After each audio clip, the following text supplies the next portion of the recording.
Olá, bem-vindo a mais um vídeo neste canal. Para você que ainda não me conhece, eu me chamo Carolina Feitosa e aqui eu compartilho reflexões sobre identidade, maturidade e propósito. E a reflexão de hoje é uma reflexão barra testemunho, porque eu quero compartilhar com vocês algo que o Senhor tem colocado no meu coração. E o Senhor, ele tem me direcionado a falar sobre esse tema, né, identidade. Mas identidade é uma coisa que não existe a parte de outro tema, que é o assunto desse vídeo, que é a paternidade de Deus. E não dá para falar sobre isso sem contar para vocês também um pouco da minha história, um pouco da minha vida. Eu sou nordestina, pernambucana, nascida e criada no interior de Pernambuco. Sou filha de nordestinos também, os meus pais são nordestinos, e eu sou filha de pais separados. Fazem mais ou menos 10 para 12 anos que os meus pais se separaram. E a minha relação, não só a minha, mas a relação dos meus irmãos também com meu pai, durante muito tempo foi uma relação difícil. A gente teve um pai presente fisicamente falando, financeiramente, e também na educação. Ele participou muito com a minha mãe na nossa criação, na nossa educação, né, na formação do nosso caráter, mas a gente não teve um pai presente no sentido emocional, do tipo proteção emocional, de ter aquele pai que você conversa, que você dialoga, que você leva para ele as suas inseguranças, que você tem essa intimidade do tipo compartilhar sonhos, compartilhar desejos, de se abrir para ele. A gente não teve isso. E por causa disso, a gente aprendeu a lidar com muita coisa sozinho, a resolver muita coisa sozinho, a ter que lidar com certas questões que, se tivesse um pai presente nesse sentido emocional, seria mais fácil, você seria blindado de certas coisas. Então, ter um pai que é presente fisicamente, mas não emocionalmente, sim, desencadeia uma série de traumas, uma série de coisas, uma série de comportamentos, de padrões de comportamentos que a gente vai adquirindo por ter que lidar com certas coisas sozinha durante muito tempo. Mas a partir do momento que você começa a se relacionar com Deus e Deus se revela nas Escrituras como um Pai, Ele é Senhor, Ele é o Todo-Poderoso e Soberano, mas Ele se revela como Pai, e você começa a se relacionar com Deus não apenas como Senhor, mas como um Pai. Você precisa resolver as suas questões com seu Pai da Terra. Senão você começa a projetar em Deus resquícios, comportamentos, percepções, visões da sua paternidade humana. Então você começa a transferir para Deus coisas baseadas na sua relação com o seu Pai da Terra, baseado em quem o seu Pai da Terra é ou foi para você. E isso é um perigo, porque Deus, ele é completamente diferente do nosso Pai da Terra, seja um pai ruim ou um pai bom, um pai melhor que seja. Deus, ele é melhor do que ele, e ele é melhor do que o seu pai ruim. Então não dá pra gente ter a visão de Deus como pai baseado na nossa visão do nosso pai da terra. Senão a gente tem uma visão distorcida de quem Deus é como pai. Então você tem que sim resolver as pendências da sua paternidade terrena. Senão você começa a projetar em Deus coisa que ele não tem nada a ver. E a nossa relação com o Deus Pai, ela muda completamente quando a gente relaciona com o nosso Pai da Terra da forma certa, quando a gente resolve essas questões. E tudo isso começou a ser ministrado no meu coração. Deus começou a tocar na minha ferida de paternidade através de um filme. Em outubro de 2024, estava sendo lançado um filme no cinema e meu marido e eu fomos assistir. O filme A Forja. O filme tem muitas mensagens importantes, mas ele também toca no assunto paternidade. Eu vou dar um pouco de spoiler porque eu preciso contar. Tem uma cena no filme, e essa cena foi a que me tocou assim profundamente, em que o personagem principal, que é o Isaías, ele passa por um processo de forja, de transformação, através do relacionamento com a irmandade com os homens. Eles têm um grupo de homens, e ali ele começou a ser forjado, a ser trabalhado, e em um dos momentos é tocado nessa ferida da paternidade também, porque ele tinha umas pendências com o pai dele, ele foi abandonado, e ele precisava resolver, porque ele estava projetando na relação com Deus coisas da paternidade terrena. E aí, num dado momento do filme, ele é confrontado pelo mentor dele a respeito da paternidade. Esse assunto, a ferida dele foi tocada também. E aí ele faz uma oração. Sabe essas orações sem protocolo que você não ajoelha, mas é uma oração espontânea que você conversa tete a tete com Deus, como se você estivesse conversando comigo aqui agora? Ele fez essa oração e ele falava coisas poderosíssimas assim. Ele falava com Deus e chamando o Espírito Santo, Deus e Jesus, e ele fala assim: vocês estavam lá quando ele fez aquelas coisas, vocês viram, vocês ouviram o que ele falou, vocês sabem o que ele fez, mas eu escolho perdoar. E foi uma das, assim, das cenas mais lindas, mais poderosas e que me marcou muito na hora que a gente estava assistindo. Ministrou muito ao meu coração aquilo dali, e marcou. Ele falou uma frase: eu escolho perdoar. Então, a partir daquele momento, aquela frase começou a ressoar dentro de mim. E quando Deus começou a ministrar sobre identidade no meu coração, ele foi trazendo essas coisas à tona, essas feridas emocionais, essas feridas da paternidade que precisavam ser curadas. E é uma coisa que não é tão simples de ser resolvida e ela não se resolve apenas com uma oração.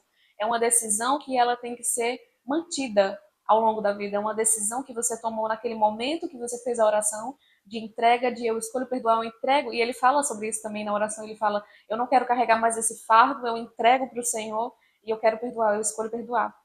E não é fácil, não é uma decisão fácil. Não é uma coisa que muda da hora, né, de uma hora para outra. É uma construção. O perdão ele vai acontecendo dentro de você. Mas a partir do momento que você escolhe esse perdão, você libera esse perdão, algo muda dentro de você. E aí, quando Deus começou a ministrar no meu coração sobre a identidade, a tocar na ferida da paternidade, trazer à tona aquelas feridas emocionais que eu tinha em relação ao meu pai, eu me lembrei da oração do Isaías, eu me lembrei da oração que ele fez. E aí eu fiz essa oração trazendo as minhas questões, falando para Deus as minhas coisas, mas eu fiz essa oração de perdão, essa oração de eu escolho perdoar o meu pai. Eu sei que ele fez muitas coisas, ele falou muitas coisas, e ele fez o que pôde, e ele pôde pouco em muitas ocasiões, mas eu escolho perdoar, eu escolho liberar o perdão, porque eu não quero conviver com esse fardo, eu quero seguir a minha vida e me relacionar com Deus da forma que eu preciso relacionar, da forma certa, e eu preciso resolver isso aqui. Quando eu fiz essa oração realmente perdoando, decidindo, entregando e falando assim, Senhor, eu não quero carregar esse fardo também, eu entrego para o Senhor. A primeira coisa que mudou dentro de mim foi o peso que saiu. Eu fiquei leve, realmente leve. E a segunda coisa que eu fui ministrada a partir disso aí foi a passar a enxergar o meu pai, além dos erros dele, enxergar a pessoa que ele era. Então, assim, eu não esqueci de nada que foi falado, de nada que foi feito, mas eu passei a enxergar meu pai de outra forma. Como assim? Eu passei a procurar nele quem ele era, as coisas que aconteceram com ele, e eu descobri muita coisa sobre o meu pai que eu não sabia, muita coisa que eu não tinha noção que tinha acontecido, muitas feridas que ele também tinha, muita coisa que a gente não tem ideia que os nossos pais passam.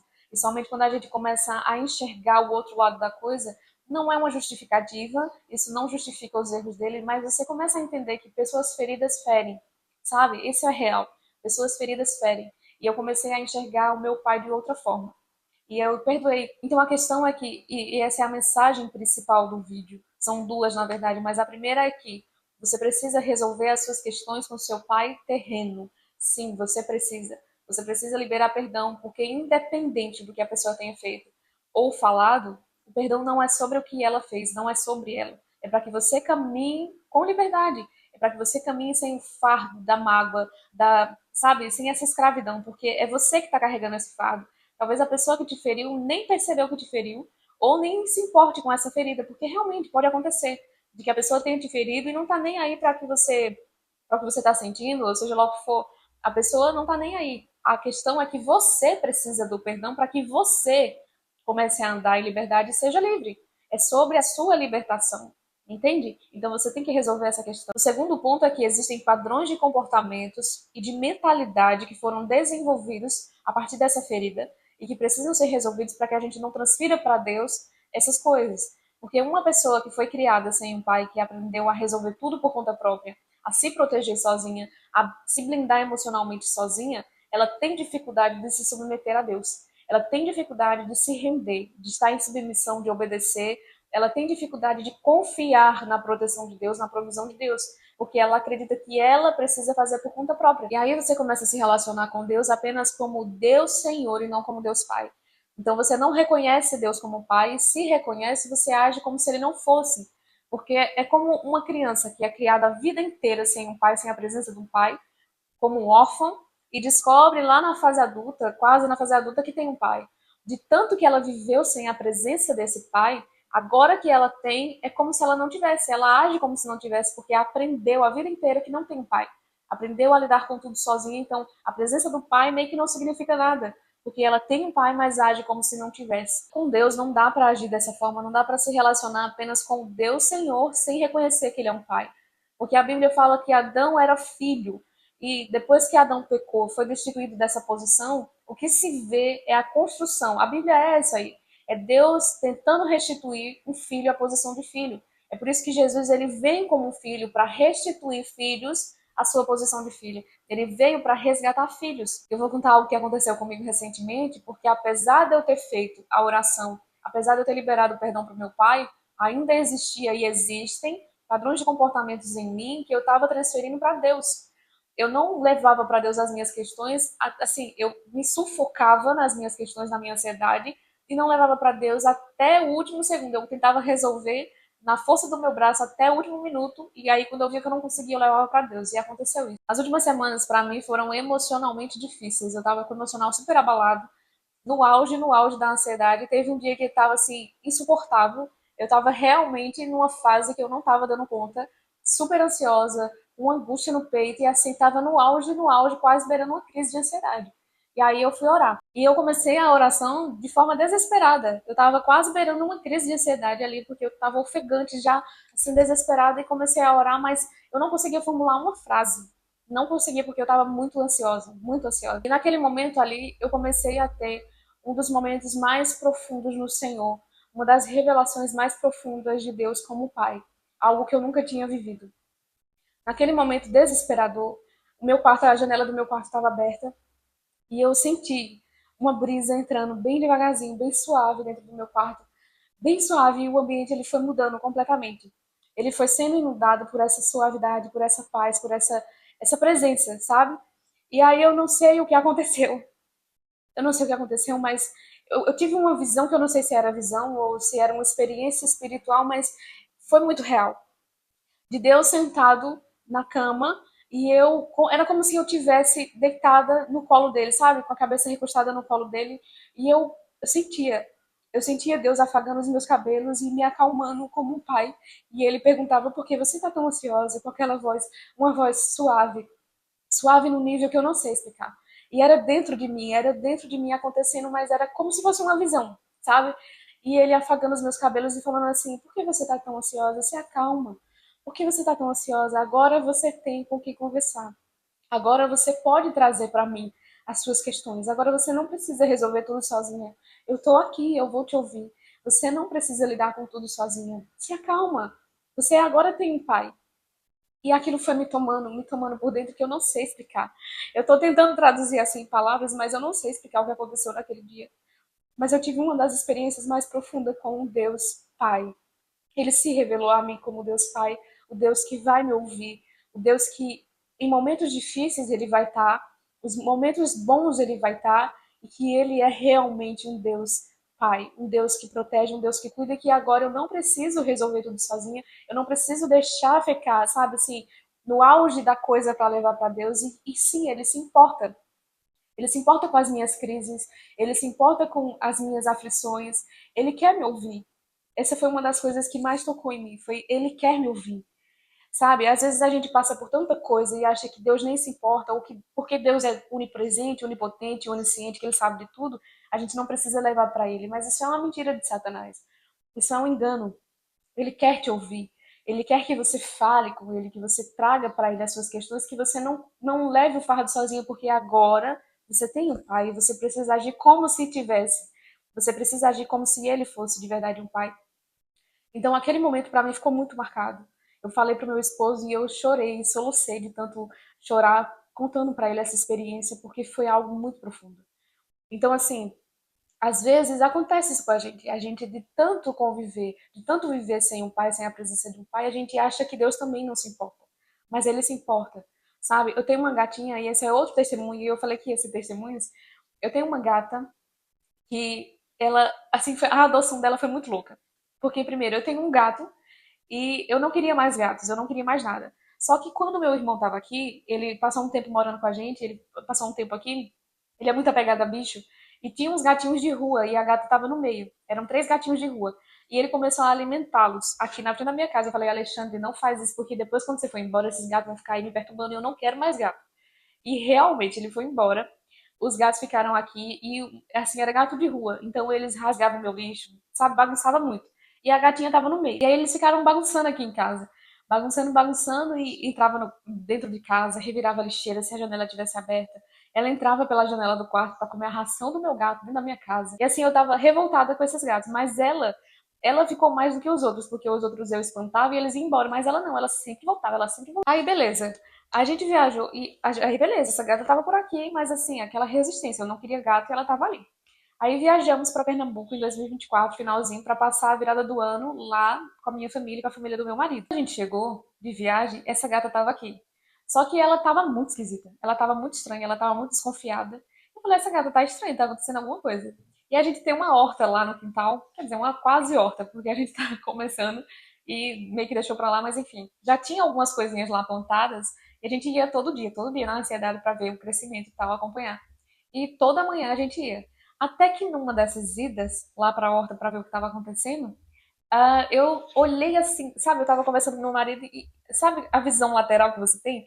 Eu vi assim a gata com a visão lateral, mas eu não prestei muita atenção. Mas aí quando eu parei para ver a gata ali de fato que ela estava assustada, quando eu olhei para ela, eu vi uma coisinha assim perto dela, como se fosse uma bola, uma coisa assim, meio bege, meio cinza, que eu não sabia o que que era. Aí eu fui ver o que que era. Eu percebi era um filhote. Ela estava com quatro filhotes. Tinha parido lá no meu quintal. E não era do meu gato, porque o meu gato é castrado, era do gato dos vizinhos aqui. E ela tava com os gatinhos, e era por isso que ela tava tão assustada. Ela achou que eu fosse machucar ela ou machucar os filhotes dela, e ela tava, sabe, com aquele olhar realmente de, meu Deus, ela vai me matar agora.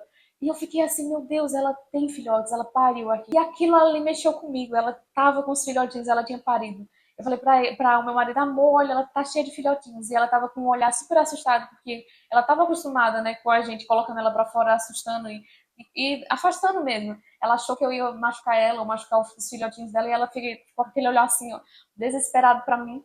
E eu fiquei comovida, eu não mexi com ela. Ela tava super magra, super, assim, super sofrida porque não tava saindo. Ela tava lá protegendo os filhotinhos e, enfim, cuidando ela, cuidando dela e tal. E aí depois eu levei os filhotinhos para o abrigo, para adoção. E a moça do abrigo falou assim: olha, eu vou ficar com os filhotes para doar, mas não dá para ficar com ela porque ela já é uma gata adulta. Ela já está acostumada lá no seu quintal, na sua casa. Se tirar ela de lá, vai ser muito difícil para ser adotada. E não tem como. Você tem que ficar com ela ou deixar ela por aí mesmo. Como eu já estava cuidando dela e ela foi se rendendo aos pouquinhos, mas ainda muito arisca, eu disse assim, vou ficar com ela, não dá pra deixar ela. Não dá pra abandonar agora, né, depois de ter tratado, cuidado dela. Aí eu fui chamando ela pra dentro, trazendo ração cada vez mais pra perto de casa. Né, era lá no quintal, fui trazendo, colocando na frente da cozinha, na frente da porta, depois coloquei dentro da casa pra ela ir entrando. E depois ela foi entrando, mas assim, ainda muito arisca. Aos poucos é que ela foi entendendo, sabe? Aos poucos é que ela foi deixando a gente chegar mais perto, fazer carinho nela. Nem carinho ela deixava fazer. Ela entrava dentro de casa, parecia um raio, assim, voada, só para comer e saía rapidinho. Aos poucos, ela tá entendendo que tem um lá, mas ela não entende 100% que tem um lá, que a gente não vai bater nela. Às vezes a gente vai fazer carinho nela, ela ainda fica arisca, ainda acha que vai bater nela. Eu acho que ela apanhou muito na rua, mas ela não entende 100% que tem um lá. Às vezes ela estava rasgando a lixeira ainda, rasgou a lixeira durante muito tempo. E ao observar os comportamentos dela, Deus ministrou muito no meu coração sobre paternidade. Porque às vezes a gente tá como ela, sabe? Mesmo que tenha um pai, continua agindo como um órfão. Mesmo que tenha um lar, continua agindo como se não tivesse, como se vivesse na rua. Mesmo tendo alimento, tendo comida, continua revirando lixeira. Mesmo sendo amado, continua agindo como se fosse rejeitado. Mesmo sendo filho, continua agindo como se fosse órfão. Então, toda essa reflexão misturada aos testemunhos e a minha experiência, só para te lembrar uma coisa: você tem pai. Pare de agir como se não tivesse. Você não é um órfão, você tem um pai. Resolva as suas questões, as suas pendências emocionais com seu pai da terra para que você se relacione com Deus da forma certa. Porque senão você vai continuar revirando lixeira. Você vai continuar se sentindo rejeitado, não amado, sendo que você é. Você vai continuar agindo como se não tivesse quando você tem. Então você não vai ter acesso à proteção de Deus, às coisas que ele tem para você, tudo que ele tem como pai, porque você não reconhece ele como pai. Para concluir, eu quero deixar um versículo que está lá em Salmos, no capítulo 145, no versículo 18, que fala assim: o Senhor está perto de todos que o invocam, sim, de todos que o invocam com sinceridade. Então, Deus, ele é um pai presente, ele não é um pai ausente, ele não é um pai que não se importa, ele está perto, desde que você queira que ele esteja perto, desde que você reconheça, desde que você o busque com sinceridade. Ele é um pai presente para aqueles que se fazem presente também. Então, pare de agir como se não tivesse pai. Você tem pai. Pare de agir como se não tivesse. Ele se importa, ele quer que você fale, ele vai cuidar de você. Você não precisa resolver tudo sozinho, ok? Eu espero que essa reflexão tenha te edificado de alguma forma. E se isso aconteceu, eu peço que você curta, compartilhe com pelo menos uma pessoa, se inscreva neste canal, comenta também o que você achou, qual foi a parte do vídeo que Deus mais ministrou no teu coração, o que Deus falou contigo. E é isso, a gente se vê no próximo vídeo.